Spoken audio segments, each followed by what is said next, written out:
Amen. ದೇವರ ವಾಕ್ಯದಲ್ಲಿ ಬರೆಯಲ್ಪಟ್ಟಿದೆ ಪ್ರಿಯರೇ, ಆತನು ಆಮೆನ್ ಒಂದು ಕಾರ್ಯವನ್ನು ಅದ್ರ ಮಧ್ಯದಲ್ಲಿ ನಡೀತದೆ. ಆಮೆನ್. ಯೇಸು ಸ್ವಾಮಿ ಆ ಒಂದು ನದಿಯ ತೀರಕ್ಕೆ ಆ ಒಂದು ಸಮುದ್ರ ತೀರಕ್ಕೆ ಆತನು ಬಂದಾಗ ಅಲ್ಲಿ ಆತನು ಮಾಡಿದಂಥ ಒಂದು ಕಾರ್ಯ, ಪೇತ್ರನಿಗೂ ಯೇಸುವಿಗೂ ಮಧ್ಯ ನಡೆದಂಥ ಒಂದು ಕಾರ್ಯ ಏನಿದೆಯೋ ಅದು ಪೇತ್ರನ ಜೀವಿತವನ್ನೇ ಆ ದಿನ ಬದಲಾಯಿಸಿಬಿಡ್ತದೆ. ಹಲ್ಲೆಲೂಯಾ. ಈ ದಿನ ಬೆಳಗ್ಗೆ ಎಷ್ಟು ಜನ ನಂಬ್ತೀರಾ? ಈ ಒಂದು ಬೆಳಗ್ಗೆನೇ ದೇವರ ಸಮ್ಮುಖಕ್ಕೆ ಬಂದಿರುವಂಥ ನೀವು, ಆ ಯೇಸುವಿಗೂ ನನಗೂ ಮಧ್ಯದಲ್ಲಿ ಇವತ್ತು ಏನೋ ಒಂದು ನಡೆದ್ರೆ ನನ್ನ ಜೀವನ ಇನ್ಮೇಲೆ ಆಶೀರ್ವಾದವಾಗಿ ಇರಲಿಕ್ಕಿದೆ ಎಂಬುದಾಗಿ. Hallelujah, hallelujah. ಪೇತ್ರನಿಗೂ ಯೇಸು ಸ್ವಾಮಿಗೂ ಬಹಳ ದಿನಗಳ ಒಂದು ಪರಿಚಯನೇ ಇರಲಿಲ್ಲ. ಯೇಸುವಿಗೂ ಪೇತ್ರನಿಗೂ ಬಹಳ ದಿನದಿಂದ ಅವ್ರಿಗೆ ಒಂದು ಫ್ರೆಂಡ್ಸ್ ಆಗಿ ಏನೂ ಇರಲಿಲ್ಲ. ಆದರೆ ಆ ದಿನಾನೇ ಬೆಳಗ್ಗೆ ಯೇಸುನ ಸಂಧಿಸಿದ ಕೂಡಲೇ, ಯೇಸುವಿನ ಮುಂದೆ ಆತನ ಬಂದಿದ್ದ ಕೂಡಲೇ ಸ್ವಲ್ಪ ಸಮಯದಲ್ಲಿ ಯೇಸು ಸ್ವಾಮಿ ಪೇತ್ರನ ಜೀವಿತವನ್ನು ತಲೆ ಕೆಳಗಾಗಿ ಮಾರ್ಪಡಿಸ್ಬಿಟ್ರು. ಆತನ ಆಲೋಚನೆ ತಲೆ ಕೆಳಗಾಗಿ ಮಾರ್ಪಟ್ಬಿಡ್ತು. ಆತನ ಪರಿಸ್ಥಿತಿಯು ತಲೆ ಕೆಳಗಾಗಿ ಮಾರ್ಪಟ್ಬಿಡ್ತು. Hallelujah, hallelujah. ನಾವು 5ನೇ ಅಧ್ಯಾಯ ಅದರಲ್ಲಿ 1-2 ವಾಕ್ಯವನ್ನು ಓದಿಕೊಳ್ಳೋಣ. ದೇವ್ರ ವಾಕ್ಯದಲ್ಲಿ ನೋಡ್ರಿ ಪ್ರಿಯರೇ, ಇಲ್ಲಿ ದೇವ್ರ ವಾಕ್ಯ ಹೇಳ್ತದೆ ಏನೆಂಬುದಾಗಿ, ಯೇಸು ಸ್ವಾಮಿ ಆ ಒಂದು ದಡದ ತೀರಕ್ಕೆ ಬಂದಾಗ ಅಲ್ಲಿ 2 ದೋಣಿಗಳಿದ್ವು. ಅದರಲ್ಲಿ ಏನು ನಡೀತಾ ಇತ್ತು, ಅಲ್ಲಿರುವಂಥ ಪರಿಸ್ಥಿತಿ, ಅಲ್ಲಿ ಬೆಸ್ತರು ತಮ್ಮ ಬಲೆಗಳನ್ನು ತೊಳಿತಾ ಇದ್ರು. ವಾಕ್ಯದಲ್ಲಿ ಬರೆಯಲ್ಪಟ್ಟಿಲ್ಲ, ಅವರೆಲ್ಲ ಮೀನುಗಳನ್ನು ಬಾಚ್ತಾ ಇದ್ರು ಅಥವಾ ಮೀನುಗಳನ್ನೆಲ್ಲ ಅವರು ತೆಗೆದು ಮಾರ್ತಾ ಇದ್ರು ಎಂಬುದಾಗಿ ಇರಲಿಲ್ಲ. ವಾಕ್ಯದಲ್ಲಿ ಬರೆಯಲ್ಪಟ್ಟಿದೆ ಅವರೆಲ್ಲರೂ ತೊಳಿತಾ ಇದ್ರು. ಆ ಸಮಯದಲ್ಲಿ ಯೇಸು ಸ್ವಾಮಿ ಏನು ಮಾಡ್ತಾ ಇದ್ದಾರೆ, ಮೊದಲನೇದಾಗಿ ಆತನು ಪೇತ್ರನ ದೋಣಿಯಲ್ಲಿ ಬಂದು ಆತನು ಕುಳಿತುಕೊಳ್ಳುವುದಕ್ಕೆ ಆತನು ಅಪ್ಪಣೆ ಕೇಳಿದನು. ಹಲ್ಲೆಲೂಯಾ. ನಾ ಹೇಳೋದನ್ನು ಚೆನ್ನಾಗಿ ಗಮನಿಸ್ರಿ.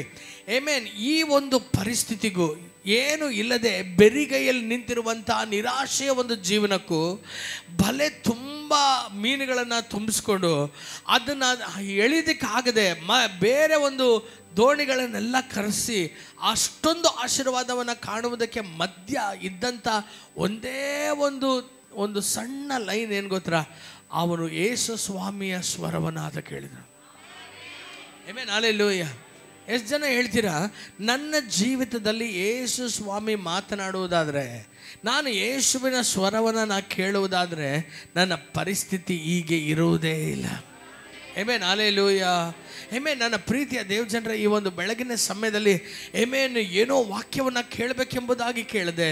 ನಾ ಹೇಳುವಂಥ ಈ ಒಂದು ಆಳವಾದಂಥ ಸತ್ಯವನ್ನು ನಿಮ್ಮ ಹೃದಯದಲ್ಲಿ ನೀವು ಸ್ವೀಕರಿಸಿಕೊಳ್ಳೋದಾದರೆ ನಿಜವಾಗ್ಲೂ ಒಂದು ದೊಡ್ಡ ಬದಲಾವಣೆಯನ್ನು ನೀವು ಕಾಣುವಿರಿ. ಏನಂದರೆ, ದೇವರು ಮನುಷ್ಯನನ್ನು ಉಂಟು ಮಾಡಿರುವಂಥ ಒಂದು ಉದ್ದೇಶವೇ ಆತನ ಸ್ವರವನ್ನು ಮನುಷ್ಯನು ಕೇಳಲಿ ಎಂಬುದಾಗಿಯೇ.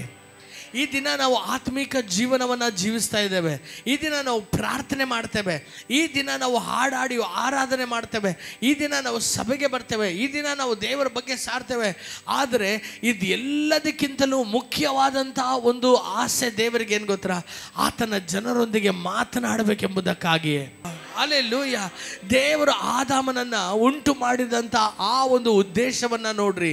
ದೇವರು ಪ್ರತಿದಿನ ಮನುಷ್ಯನೊಂದಿಗೆ ಮಾತನಾಡೋದು ಬಿಟ್ಟರೆ ಬೇರೆ ಯಾವ ಒಂದು ಉದ್ದೇಶನೂ ದೇವರಿಗಿರಲಿಲ್ಲ. ಆದರೆ ಈ ದಿನ ನಾವು ರಕ್ತದಿಂದ ಪ್ರೋಕ್ಷಿಸಲ್ಪಟ್ಟಿದ್ದೇವೆ, ವಾಕ್ಯವನ್ನು ಕೈಯಲ್ಲಿರಿದ್ದೇವೆ, ಆತ್ಮನಾದ ದೇವರನ್ನು ಹೊಂದ್ಕೊಂಡಿದ್ದೇವೆ. ಆದರೆ ನಮ್ಮ ಒಂದು ಪ್ರಾಥಮಿಕವಾದಂಥ ಪ್ರಾಮುಖ್ಯವಾದಂಥ ಆ ಒಂದು ಕರೆ ನಾವು ಮರ್ತೋಗ್ಬಿಟ್ವಿ. ಹಲ್ಲೆಲೂಯಾ. ದೇವರ ವಾಕ್ಯ ಬಹಳ ಸ್ಪಷ್ಟವಾಗಿ ಹೇಳ್ತದೆ, ನನ್ನ ಜನರು ನನ್ನ ಸ್ವರವನ್ನು ಕೇಳದೆ ಅವರು ಅಳಿದೋದ್ರು ಅಂತ. ಹಲ್ಲೆಲೂಯಾ. ನಮ್ಮ ಒಂದು ಸ್ವಂತ ಬುದ್ಧಿಯಿಂದ, ನಮ್ಮ ಒಂದು ಸ್ವಂತ ಪ್ರಯತ್ನದಿಂದ ನಾವು ಬೈಬಲನ್ನು ಅರಿತುಕೊಳ್ಳುವಂಥ ರೀತಿಯ ಪ್ರಕಾರವಾಗಿ ನಾವು ಮಾಡುವುದರಿಂದಲೇ ನಮ್ಮ ಜೀವಿತದಲ್ಲಿ ನಾವು ಜಯವನ್ನು ಕಾಣೋದೇ ಇಲ್ಲ. ಹಲ್ಲೆಲೂಯಾ. ನಾವು ಪ್ರೇಯರ್ ಮಾಡಿದೆ ಬ್ರದರ್, ಆದ್ರೂ ಅದು ಆಗಲಿಲ್ಲ ಬ್ರದರ್. ನಾವು ಪ್ರೇಯರ್ ಮಾಡಿದೆ ಬ್ರದರ್, ನಾವು ಉಪವಾಸ ಎಲ್ಲ ಮಾಡಿದೆ ಬ್ರದರ್, ಆದ್ರೂ ಕೂಡ ಸಮಸ್ಯೆ ಬದಲಾಗಲಿಲ್ಲ ಬ್ರದರ್. ನಾನು ಎಲ್ಲೆಲ್ಲ ಹೋಗಿದ್ದೆ ಬ್ರದರ್ ಮೀಟಿಂಗ್ಗಳಿಗೆ, ಅಲ್ಲೂ ಕೂಡ ಯಾಕೆ ಆಗ್ತಾ ಇಲ್ಲ ಗೊತ್ತಾ, ನೀವು ಎಲ್ಲ ಮಾಡಿದ್ರೂ ನಿಮಗೆ ಬೇಕಾಗಿರುವಂಥದ್ದು ಒಂದೇ ಒಂದು, ಅದನ್ನು ಮರಿಯಳು ಆರಿಸ್ಕೊಂಡ್ಲಲ್ವಾ, ಆ ಒಂದು ಭಾಗ ನೀವು ಆರಿಸ್ಕೋಬೇಕು.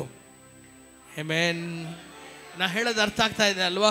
ಆಮೆನ್. ಆ ಒಂದು ಮನೆಗೆ ಯೇಸು ಸ್ವಾಮಿ ಬಂದಿದ್ದ ಕೂಡಲೇ ಮಾರ್ತಾ ಮರಿಯ ಮನೆಗೆ ಅವರಿಬ್ಬರೂ ಕೂಡ ಯೇಸು ಸ್ವಾಮಿಗೆ ಏನೋ ಮಾಡಬೇಕೆಂಬುದಾಗಿ ಆಸೆ ಪಟ್ಟವರೇ. ಆದರೆ ವಾಕ್ಯದಲ್ಲಿ ಬರೆಯಲ್ಪಟ್ಟಿದೆ, ಯೇಸುವಿಗೆ ಇಷ್ಟವಾಗಿದ್ದೇನು ಗೊತ್ತಾ? ಆತನ ಸ್ವರವನ್ನು ಕೇಳ್ತಾ ಇರೋ ಒಬ್ಬಳ ಬಗ್ಗೆ.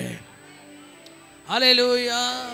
ಆಮೆನ್. ಈ ಒಂದು ದಿನ ಸಭೆಯು ಆ ಒಂದು ಮತ್ತೆ ಅದರ ದರ್ಶನಕ್ಕೆ ಬರಲಿ. ಆಮೆನ್. ಹಲ್ಲೆಲೂಯಾ. ಆ ಒಂದು ಮೊದಲನೆಯ ಸಭೆ ಪೆಂತೆಕೋಸ್ತ ನಂತರ ಬಂದಂಥ ಆ ಸಭೆ ನೋಡ್ರಿ, ಅದು ದೇವರ ಸ್ವರವನ್ನು ಕೇಳುವಂಥ ಸಭೆಯಾಗಿದ್ದರಿಂದಲೇ ಆ ಸಭೆ ಬೆಳೀತು. ಈ ಒಂದು ದಿನ ಆಮೆನ್ ನಮ್ಮ ಸಭೆಯಲ್ಲಿ ಏನೆಂಬುದಾಗಿ ನಾವು ನೆನೆಸ್ತೇವೆ, ದೇವರು ಆಮೆನ್ ಪ್ರವಾದಿ ಹತ್ರ ಮಾತಾಡಿದ್ರೆ ಸಾಕು, ಪಾಸ್ಟರ್ ಹತ್ರ ಮಾತಾಡಿದ್ರೆ ಸಾಕು, ಪಾಸ್ಟರ್ ಹೇಳಿದ್ರೆ ಸಾಕು. ನೋ, ದೇವರು ಪ್ರವಾದಿ ಯಾವ ಒಂದು ಮಧ್ಯಸ್ಥಕನು ಈ ಹೊಸ ಒಡಂಬಡಿಕೆಯಲ್ಲಿ ಇಲ್ಲ. ಆಮೆನ್. ಹಲ್ಲೆಲೂಯಾ. ಆಮೆನ್. ಹಲ್ಲೆಲೂಯಾ. ಪ್ರವಾದಿಯೊಂದಿಗೆ ಆಮೆನ್ ನಂಬಿ ನೀವು ಬಾಳೋದಾದರೆ ಆಮೆನ್ ನಿಮ್ಮ ಜೀವಿತವು ಆಶೀರ್ವಾದವಾಗಿ ಇರೋದಿಲ್ಲ. ನೀವು ನಂಬಬೇಕಾಗಿರುವಂಥದ್ದು ಒಬ್ಬನು. ಆತನು ನಿಮಗೋಸ್ಕರ ಜೀವವನ್ನು ಕೊಟ್ಟು, ನಿಮಗೋಸ್ಕರ ರಕ್ತವನ್ನು ಸುರಿಸಿ, ನಿಮಗೋಸ್ಕರ ತನ್ನಲ್ಲಿರುವಂಥ ಎಲ್ಲವನ್ನು ಆತನು ಒಪ್ಪಿಸಿಕೊಟ್ಟಂಥ ಕಾರಣ ಯಾಕೆ ಗೊತ್ತಾ? ನಿಮಗೂ ಆತನಿಗೂ ಇರುವಂಥ ಆ ಸಂಬಂಧವನ್ನು ಮತ್ತೆ ಕಟ್ಟಬೇಕೆಂಬುದಕ್ಕಾಗಿ. ಹಲ್ಲೆಲೂಯಾ. ನಾವೆಲ್ಲರೂ ಕೂಡ ಆತನಿಗಾಗಿ ದುಡಿಬೇಕನ್ನೋದಕ್ಕೋಸ್ಕರ ಆತನು ಕ್ರಯ ಕಟ್ಟಲಿಲ್ಲ. ಆತನೊಂದಿಗೆ ಮಾತನಾಡಬೇಕು, ಆತನೊಂದಿಗೆ ಜೀವಿಸಬೇಕನ್ನೋದಕ್ಕೋಸ್ಕರ ಒಬ್ಬನು ತನ್ನನ್ನೇ ತಾನು ಬರಿದು ಮಾಡಿಕೊಂಡ ಪ್ರಿಯರೇ. Hallelujah. Amen. Today I want to ask you, ನಾನು ನಿಮ್ಮ ಹತ್ರ ಆಮೆನ್ ಅಂಗಲಾಚಿ ಕೇಳುವಂಥ ಒಂದು ಕಾರ್ಯ ಏನಂದರೆ, ಅಪ್ಪ ನನಗೆ ನಿನ್ನ ಸ್ವರ ಕೇಳದೇ ಇರುವಂಥ ಕ್ರೈಸ್ತ ಜೀವಿತ ಬೇಡ ದೇವರೇ ಎಂಬುದಾಗಿ ಪ್ರಾರ್ಥನೆ ಮಾಡ್ರಿ. ಹಲ್ಲೆಲೂಯಾ.